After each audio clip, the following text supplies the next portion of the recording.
Good afternoon to all of you. As you know very well, yesterday in the yesterday classes we have in the yesterday class we have already started the Hadoop limitations, है ना? Hadoop की limitations के बारे में हम लोग start कर चुके हैं and 4 topics we have already covered of the limitations of the Hadoop, है ना? तो ये जो limitations of the Hadoop basically होती क्या है इसके बारे में और उसका solution क्या हो सकता है, सॉल्यूशंस के बारे में अपन लोगों ने डिस्कस कर रहे हैं। यस्टरडे की क्लास में हम लोगों ने हडूप के जो लिमिटेशंस और उसके सॉल्यूशंस के बारे में अपन लोगों ने स्टार्ट किया था और इन क्लासेस में हम लोगों ने ये कुछ नंबर ऑफ पॉइंट्स हैं जो कि drawbacks of the Hadoop and it's solution के बारे में हम लोग डिस्कस करने वाले हैं। Issue with small files, slow processing speed, latency, security, no real-time data processing, support for batch processing only, uncertainty, lengthy line of code, no caching, not easy of use, no delta iteration। तो ये कुछ points हैं जो कि list है आपके सामने दिखाई दे रही है ड्रॉबैक्स ऑफ द हडूप के बारे में अपन लोग बहुत सारी चीजें पढ़ चुके हैं, बहुत अच्छी चीजें अपन ने पढ़ी हैं। Hadoop is basically a framework which provide to run the different number of tools for the big data को input लेना, big data को store कराना, big data की processing कराना, big data की processing के बाद उसके results generate करना, ये सारी की सारी चीजें हमारे लिए Hadoop provide करता है। Hadoop एक प्लेटफॉर्म है, उसके बारे में अपन लोगों ने बेसिक चीजें पढ़ी हुई हैं, बट आज अपन डिस्कस कर रहे हैं कि what are the drawbacks, what are the limitations। बहुत सारे limitations हैं, इनिशियली डेवलप किया गया limitations तो होंगे जिसमें first limitation issue with small files, है ना? तो स्मॉल फाइल्स नहीं होना चाहिए। Hadoop is basically support to the big files and should be lesser number of files कम होनी चाहिए और फाइल की साइज बड़ी होगी तो ज्यादा अच्छा है Hadoop के लिए। अगर ऐसा नहीं है तो उसके कुछ सॉल्यूशंस हम लोगों ने लास्ट डे डिस्कस किए हुए हैं, clear.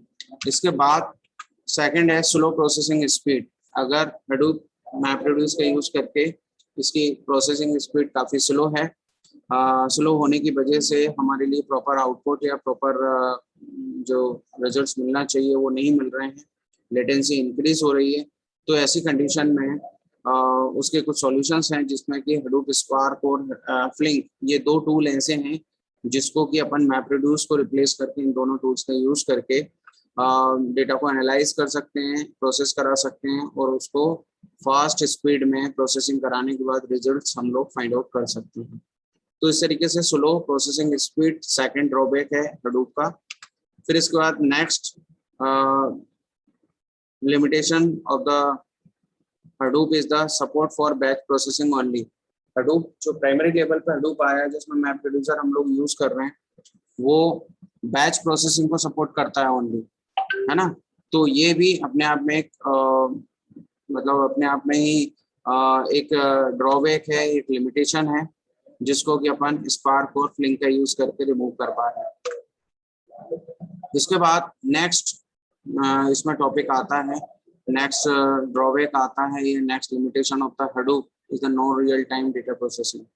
Real time data processing अगर नहीं होगी तो ये अपने आप में एक बड़ी प्रॉब्लम है। रियल टाइम एप्लीकेशंस या रियल टाइम डेटा जो हमारे पास आ रहा है जिसको कि उसी हमें बहुत फास्टली एग्जीक्यूट करके उसके रिजल्ट्स फाइंड आउट करने हैं क्योंकि वो बहुत इंपॉर्टेंट है उस सिनेरियो में। तो अगर वैसा नहीं है तो Hadoop हमारे लिए नॉट यूजफुल, है ना? भले ही बिग डेटा है, डेटा ह्यूज है, डेटा डिफरेंट फॉर्मेट्स में, डेटा डिफरेंट टाइप का है, लेकिन फिर भी हमें अगर हम रियल टाइम एप्लीकेशंस के लिए उसको यूज में प्रोसेस नहीं कर पा रहे हैं तो this is the big drawback of the Hadoop, है ना? इसका सॉल्यूशन निकला स्पार्क, अपाचे स्पार्क और अपाचे फ्लिंक का यूज करके हम इस प्रॉब्लम से अपने आप को मतलब इस प्रॉब्लम्स को से निजात पा सकते हैं। तो इस तरीके से no real time data processing हम लोगों ने डिस्कस किया था, यहाँ तक हम लोग पढ़ चुके थे। एंड नाउ आज की क्लास में हम लोग जो पढ़ने वाले हैं no delta iteration. Hadoop is not so efficient for iterative processing. Iterative processing होती है आपकी जिसमें 1 to 1 के बाद 1, then after, then after, then after, then after, continue processing होती है। एक प्रोसेस होने के बाद दूसरी प्रोसेस के बाद तीसरी प्रोसेस, इस तरीके से। तो Hadoop does not support cyclic data flow. Hadoop के साथ प्रॉब्लम यह है कि वो साइक्लिक डेटा फ्लो को सपोर्ट नहीं करता, जिसमें चेन, एक पर्टिकुलर चेन होती है, डिफरेंट नंबर ऑफ स्टेजेस की प्रोसेसिंग होती है कि एक स्टेज की प्रोसेस अगर परफॉर्म हो जाती है देन उसका जो आउटपुट होता है वो नेक्स्ट स्टेज के लिए इनपुट होता है, फिर वो उसका एग्जीक्यूशन होता है और उसका जो उस स्टेज का आउटपुट जो होता है वो नेक्स्ट स्टेज के लिए इनपुट का काम करता है। तो इस तरीके से ये एक बड़ा ड्रॉबैक है जिसे अपन नो डेल्टा इटरेशन अपन बोलते हैं, है ना। तो इसका सॉल्यूशन जो हमारे पास अवेलेबल है उसके सॉल्यूशंस के लिए काम किया गया है और Apache Spark to overcome this types of the limitations of the Hadoop, है ना। तो हडूप की इस प्रॉब्लम को सॉर्ट आउट किया गया है और इसका रीजन क्या है, कैसे सॉर्ट आउट किया गया है। It access Apache Spark is access from RAM instead of disk. कहाँ से एक्सेस कर रहा है डेटा को, रैम के थ्रू, ना कि इंस्टेड ऑफ डिस्क, है ना। Which dramatically improve the performance of the iterative algorithms, जो कि अपने आप में इटरेटिव एल्गोरिथम्स की परफॉर्मेंस को इम्प्रूव कर रहा है। That access the same data sets repeatedly. तो रैम के अंदर से बार बार हमको डेटा की जरूरत पड़ी तो रैम में ही डेटा आउटपुट स्टोर हो गया, फिर वहीं से एक्सेस कर लिया, फिर स्टोर हो गया, फिर एक्सेस कर लिया। इस तरह से ये प्रोसेस पूरी, इसमें अपन अपाचे स्पार्क जो है, अपाचे स्पार्क के अंदर ये सारी चीजें यूज होती हैं। तो नो डेल्टा इटरेशन की जो ड्रॉबैक है, एक लिमिटेशन है हडूप की, उसको हम रिमूव कर पा रहे हैं। इसी तरीके से अगर आप Spark iterates its data in batches for interactive processing in Spark, we schedule and execute each iterations separately. तो इस तरीके से this is the solution of the no delta iteration, है ना। तो ये इसका solution है। फिर इसके बाद लेटेंसी मतलब आप लोग अच्छी तरीके से जानते हैं, लेटेंसी मतलब किसी चीज का सॉल्यूशन काफी लेट मिलना। लेटेंसी मतलब हिंदी में बोलना चाहिए विलंबता, विलंब, लेट होना किसी चीज का। In Hadoop MapReduce framework is comparatively slower. कैसा है वो, स्लोअर है ना। Since it is for supporting different format. उसका रीजन क्या है, उसमें बहुत सारे फॉर्मेट्स होते हैं, उनको वो सपोर्ट करते हैं तो अच्छा, लेकिन डिफरेंट फॉर्मेट होने की वजह से उसको मैप रिड्यूसर को टाइम लग रहा है उसको उसका सॉल्यूशन निकालने में, उसको एनालिसिस करने में उस डेटा के लिए। तो फॉर्मेट अलग है, स्ट्रक्चर अलग है, हुज वॉल्यूम ऑफ डेटा। तो ये इस वजह से लेटेंसी इंक्रीज हो रही है। अब लेटेंसी इंक्रीज हो रही है तो इसमें क्या होता है कि दो मेथड यूज होते हैं, जिसे अपन शॉर्टली क्या बोलते हैं, मैप रिड्यूस बोलते हैं। तो मैप रिड्यूस में पहले मैपिंग होती है जिसमें एक सेट ऑफ डेटा को अनदर सेट ऑफ डेटा में कन्वर्ट किया जाता है, उसको रीड किया जाता है और रीड करने के बाद प्रोसेसिंग के लिए उसका सेट को एक सेट से, एक पर्टिकुलर फॉर्मेट से दूसरे फॉर्मेट में उसे कन्वर्ट किया जाता है ना।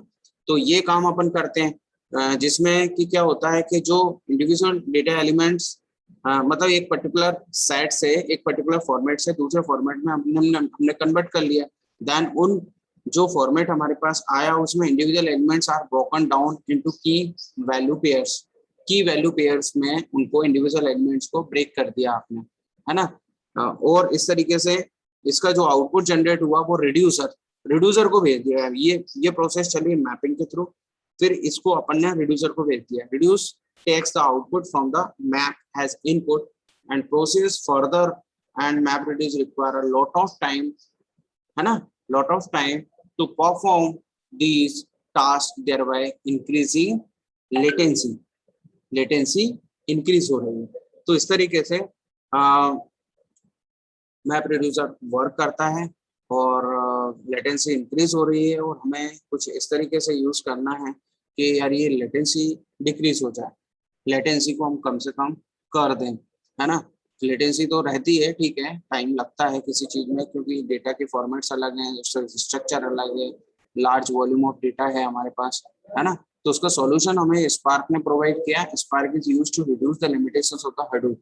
Apache Spark yet another batch system, है ना, but it is relatively faster since it caches much of the input data on memory by RDD.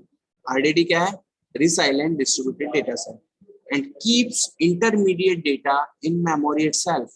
Intermediate data जो होता है उसको वो अपने पास स्टोर करके रखता है ना. इससे क्या हुआ कि आपका स्पार्क की लेटेंसी जो इंक्रीज हो रही थी पहले लेटेंसी मैप रिड्यूसर के थ्रू जो इंक्रीज हो रही थी उसको हमने लेटेंसी को क्या कर दिया, डिक्रीज कर दिया. ठीक है ना. एंड कीप इंटरमीडिएट, और फिर इस वजह से थोड़ा सा स्पीड अप हुआ. वो मेमोरी में रैम के अंदर रहने लगा. मेमोरी से फटाफट हम उठा रहे थे, प्रोसेस कर रहे थे, उठा रहे थे, प्रोसेस कर रहे थे. तो इस वजह से वो कैश मेमोरी का हम लोग यूज किया है ना, कैशेस यूज किया हमने. तो इससे क्या है, अपन को तो मालूम है, अपन अच्छी तरीके से जानते हैं कि हम कंप्यूटर परचेस करते हैं, सिस्टम जब परचेस करते हैं, लैपटॉप परचेस करते हैं, तो सबसे पहले अपन क्या देखते हैं कि उसकी रैम कितनी है, उसकी प्रोसेसर कौन सा, उसकी कैश मेमोरी क्या है. तो cache memory is support to us for fast execution, है ना. तो कैशेस होते हैं स्पार्क के अंदर, है ना. तो इस वजह से, और Flink's data streaming achieves low latency and high throughput. Flink's के थ्रू हम क्या कर पा रहे थे, स्ट्रीमिंग अचीव्स, स्ट्रीमिंग मैनर में डेटा उसके पास आ रहा है. स्ट्रीमिंग मतलब एक पर्टिकुलर फ्लो में आ रहा है, कंटिन्यूसली आ रहा है, तो उसको वो प्रोसेस करता है. तो ये another solution provide by the Flinks, है ना. तो फ्लिंक्स ने हमें, फ्लिंक्स एक अनदर टूल है जिसने हमें इसका सॉल्यूशन प्रोवाइड किया. लेटेंसी को उन्होंने डिक्रीज किया. हाँ, ठीक है ना. तो ये लेटेंसी हो गया आपका. तो हम लोग क्या डिस्कस कर रहे हैं आज की क्लास में, हम लोग जो डिस्कस कर रहे हैं वो लिमिटेशंस होता है हडूप. हडूप की क्या लिमिटेशंस है and what will be the solution of that problem, है ना. तो अब नेक्स्ट लिमिटेशन है आपकी, not easy to use, it's so tough. अगर आप मैप रिड्यूसर यूज कर रहे हैं ना तो ये टफ है. टफ क्यों है कि इट्स मैप रिड्यूस डेवलपर जो होते हैं नीड टू हैंड कोड, उसके लिए हैंड कोड की जरूरत पड़ती है ना, for each and every operations which make it is very difficult to work, है ना. तो वो काफी डिफिकल्ट होता है. तो map reduce has no interactive mode. Map reducer जो होता है ना has no interactive mode but adding one such as Hive and Pig. अगर आप जो new technology, new languages, databases, Hive and Pig language जो हम लोग यूज कर रहे हैं वर्किंग में, तो उसके थ्रू मैप रिड्यूसर में लिटिल इजियर फॉर एडॉप्टर्स. तो थोड़ा सा आसान हुआ, लेकिन फिर भी प्रॉब्लम्स तो थी. उतना हम फास्टली उसका मतलब कहना चाहिए कि उसको यूज करना, उसको ऑपरेट करना आसान नहीं था, टफ था, है ना. तो इस तरीके से वो हैंड कोड की वजह से प्रॉब्लम्स आ रही थी. फिर इसके बाद to solve this drawback of the Hadoop we can use the Spark, है ना. Spark has interactive mode so that developers and users alike can have intermediate feedback for queries and other activities. ठीक है ना. तो इस तरीके से Spark is easy to program as it has two tons of high level operators, है ना. तो हाई लेवल ऑपरेटर्स का यूज करने की वजह से इसकी प्रोग्रामिंग बहुत आसान हुई Spark के लिए, और हम उसको यूज करना हमारे लिए आसान है ना. तो we can easily use Flink as it also high level operators. This way Spark can solve many limitations होता है. तो Spark और Flink दोनों ही कंटिन्यूस जो ड्रॉबैक्स हैं, जो कमियां हैं, जो लिमिटेशंस हैं Hadoop की, उनको रिमूव करने में हमें सपोर्ट करते हैं. ठीक है. अब इसके बाद एक और थोड़ा सा एक पॉइंट और आता है इसके अंदर, सिक्योरिटी. अब वैसा तो अपन लोग बोलते हैं कि यार जावा में हडूप को डेवलप किया गया, यू नो वेरी वेल, अपन कई बार पहले भी डिस्कस कर चुके हैं. Hadoop is challenging and manage the complex application. If the user doesn't know how to enable a platform, who is managing the platform, है ना, and your data can be a huge risk, है ना. Operator कैसे, platform कैसे enable करना है, कौन manage करेगा, क्या प्लेटफॉर्म है, बहुत सारी चीजें होती हैं. अगर आपके यूजर को पता नहीं है तो मेरे हिसाब से, जब हमें पता नहीं है तो huge risk. At storage and network levels Hadoop is missing encryption. Hadoop में क्या हुआ है, storage level and network levels पर Hadoop is missing encryption, which is a major point of concern. Hadoop supports Kerberos authentication. Which is hard to manage, आसान नहीं है उसको manage करना। कैरबरस ऑथेंटिकेशन यूज होता है Hadoop के अंदर, but it's difficult. So HDFS support access control list. HDFS क्या करता है? एक्सेस कंट्रोल लिस्ट, SCLs बोलते हैं अपन इसको, and traditional file permissions model, ये दोनों का यूज हुआ है। However, third party vendors are enabled and organization to leverage active directory Kerberos and LDAP for authentication के लिए यूज होते हैं, है ना। तो ये हो रहे हैं, ऐसा नहीं है कि ऑथेंटिकेशन के लिए या उसकी सिक्योरिटी के लिए कुछ किया नहीं गया है, किया है, बट उसको मैनेज करना बहुत ही टफ था। तो ऐसी कंडीशन में Spark provide a security bonus to overcome these limitations of Hadoop, है ना। So if we run the Spark in HDFS, it can use HDFS SELs and file level permissions. Okay. Additionally, Spark can run on Yarn is the another tool, giving it the capability of using Kerberos authentication.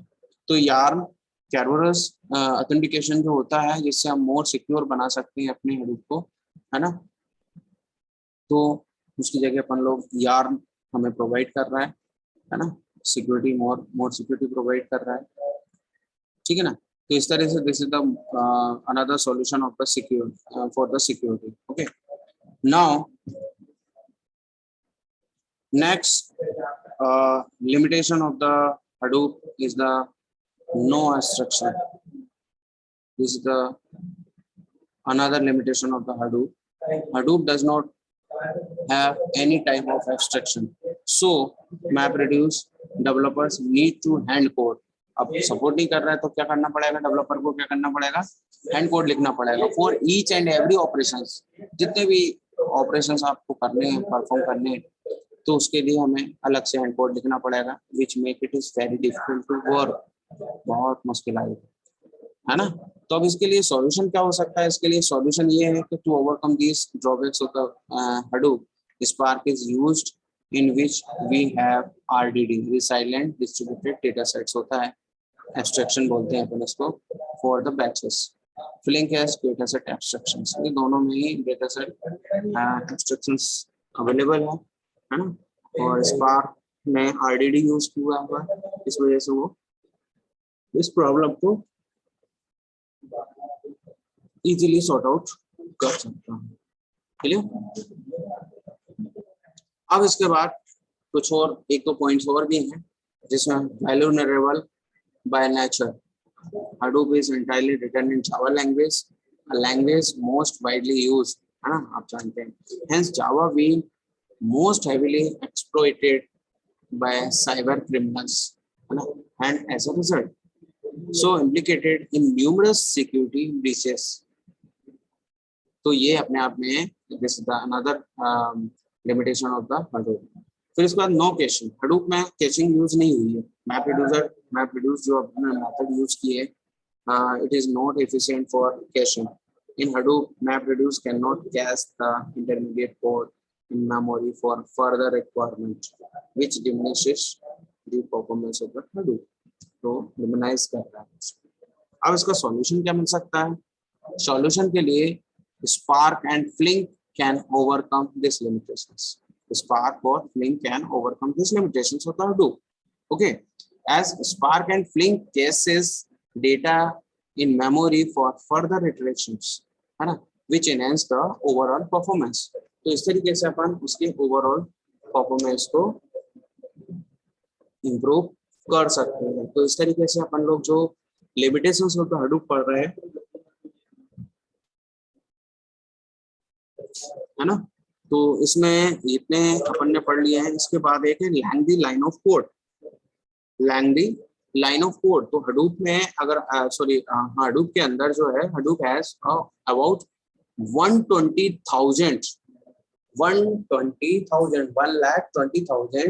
Line of code. The number of, अब आप लोग पता है इतना सारा code अगर आप लिखोगे तो produces the number of bugs and it will take more time to execute the program. उन बग्स आपके पास जनरेट हो रहा है, उन बग्स को रिमूव करना इतना आसान नहीं है। जैसे तैसे आपने कर दिए, ठीक है, लेकिन जब आप उसको एग्जीक्यूट करोगे it's take the time, more time. है ना। तो ये लेंथी लाइन ऑफ कोड तो कहीं पर होना भी नहीं चाहिए। कोई भी कोडिंग, कोई भी डेवलपमेंट की अगर अपन बात करते हैं तो उस डेवलपमेंट में लेंथी लाइन ऑफ कोड नहीं होनी चाहिए, है ना। तो इस तरीके से although Spark and Fling are written in Scala and Java, but the implementation is in Scala, है ना. So the number of lines of code is lesser than Hadoop. So it will also take less time to execute the program, है ना. तो इस तरीके से and solve the lengthy line of code limitations of the Hadoop. तो इस तरीके से हमने lengthy line of code की limitations को हम रिमूव कर सकते हैं if we are using the Spark और Fling. Spark और Fling क्यों यूज कर सकते हैं, हमें मालूम है कि नॉर्मली Hadoop में हम लोग जावा यूज कर रहे हैं, बट यहाँ पर इम्प्लीमेंटेशन में हम लोग स्केला लैंग्वेज होती है. स्केला का कोड जो है, number of line of code काफी कम होता है ना. तो उसका यूज करके हम लोग लाइन ऑफ कोड को कम कर सकते हैं. Last point of the limitations of the Hadoop is the uncertainty. इसमें क्या है, Hadoop only ensure that the data job is complete.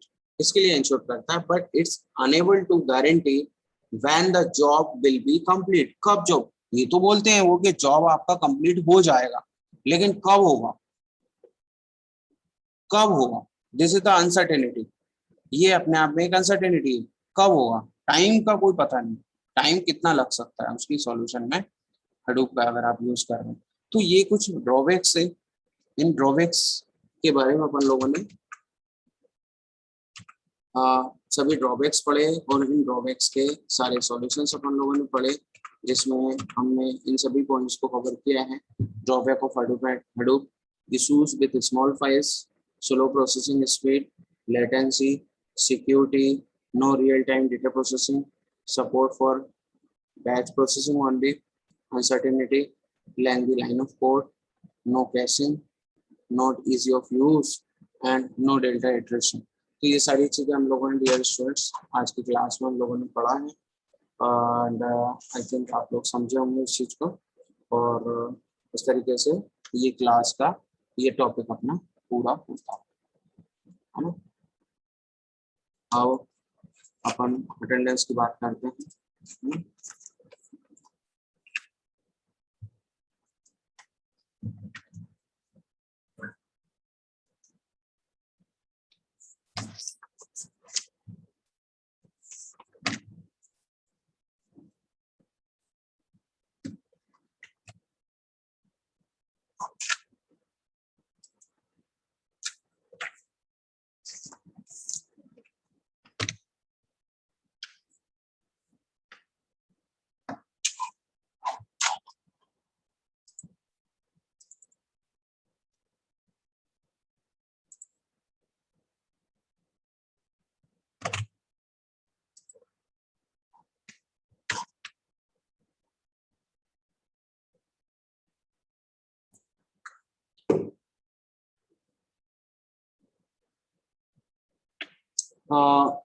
सबसे पहला रोल नंबर किसका है, 62. 62 के बाद कौन है,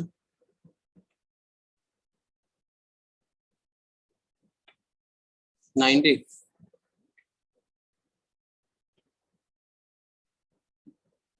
90 हो गया. 90 के बाद समीक्षा के बाद 112 डायरेक्ट.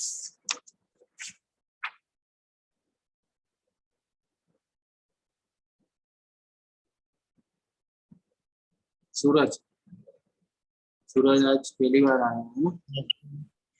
नो सर, कुछ वीक्स में अटेंड कर चुका हूँ क्लासेस. स्टार्टिंग में तुमने की, लेकिन अटेंडेंस तो डेली नहीं आया हमारी. जब रजिस्टर नहीं बना था सर, तो आप बोल रहे थे कि मैं स्क्रीनशॉट ले लेता हूँ, फिर अटेंडेंस लगा दूंगा जब अटेंडेंस मेंटेन होने लगेगी तब. अच्छा ऐसा है क्या. Yes sir. चलो देखते हैं, फिर उसको बताना, मेरे को अलग से याद दिला देना. Okay sir. 114. 114 के बाद हो गया सबका attendance. No sir, day 12. Sir D12। एक मिनट।